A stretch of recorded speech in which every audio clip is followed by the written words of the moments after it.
At the start of the hour, we got transcripts of George Kent's deposition with House impeachment investigators. Remember, Kent is a career official at the State Department, serving as the Deputy Assistant Secretary, who expressed concerns with the administration's Ukraine policy. He says he told a coworker who was asking about this situation this, quote, "If you're asking me, have we ever gone to the Ukrainians and asked them to investigate or prosecute individuals for political reasons? The answer is, I hope we haven't, and we shouldn't, because that goes against everything that we are trying to promote in post-Soviet states for the last 28 years, which is promotion of the rule of law," end quote. Back with me now, NBC's Garrett Haake, who has been digging through the latest transcript. Garrett, what stands out to you here?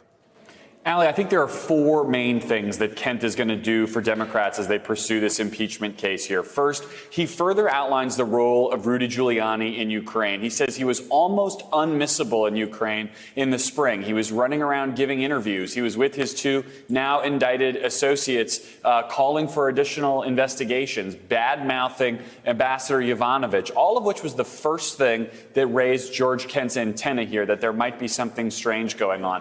Then over the course of the summer, he talks about this secondary channel that gets set up between Secretary Perry, Kurt Volker, and Ambassador Sondland, who basically come into Ukraine and say, we're going to call the shots now. This is alarming to Kent. And he describes a number of ways in which he sees them edging out regular Ukraine policy. He describes something that I'll sort of just say is almost like Kurt Volker getting pulled to the dark side here. Volker starts engaging with Rudy Giuliani because Volker thinks he can manage this problem. That's something that Kent and Taylor, who he's clearly allied with, disagree with. Then in August, before he is fully read in on the transcript of the notes about the phone call later released by the White House, so a month after the phone call happens, but before he's fully briefed on it, Kent decides he's essentially had enough, and he raises a flag of his own, writes a memo and says that he's concerned that there's an effort to initiate politically motivated prosecutions that were injurious to the rule of law, both Ukraine and U.S. So he starts to raise that flag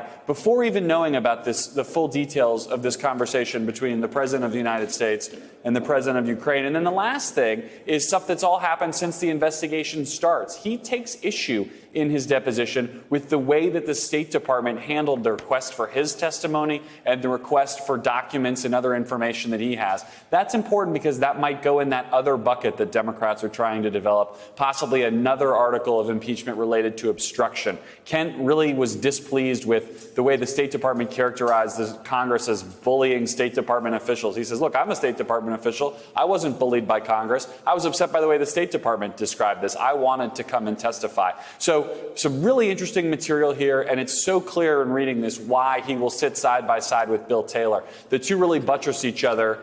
They were clearly allies in how they were dealing with issues in Ukraine at the time, and they have a similar view of the situation, one from on the ground in Ukraine, that's Taylor, and Kent today managing the situation from Washington and watching control of Ukraine policy get pulled out of his hands and into this other group, Sondland and Volker and Giuliani, who he had been watching develop power with the president and in foreign policy since the spring. I think the comment that was interesting, George Kent presents this differently, and that is that he felt it was incorrect to do this in Ukraine, not just because it was incorrect, but very specifically that the U.S. efforts in Ukraine, a country that is at war with an adversary in Russia, this just was counterproductive to the type of work that the United States has been trying to do in Eastern Europe.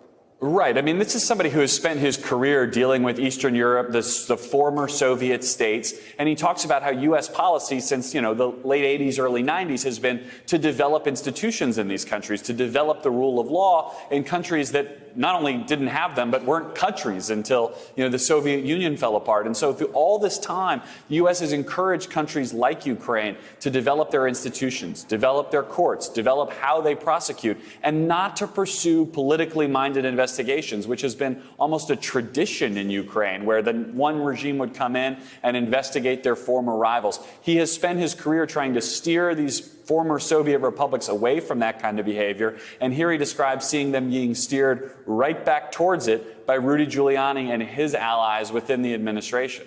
All right, Garrett, thanks very much. I'll let you go back to parsing through the document. Garrett Haake on Capitol Hill for us. Hey there, I'm Chris Hayes from MSNBC. Thanks for watching MSNBC on YouTube. If you want to keep up to date with the videos we're putting out, you can click subscribe just below me or click over on this list to see lots of other great videos.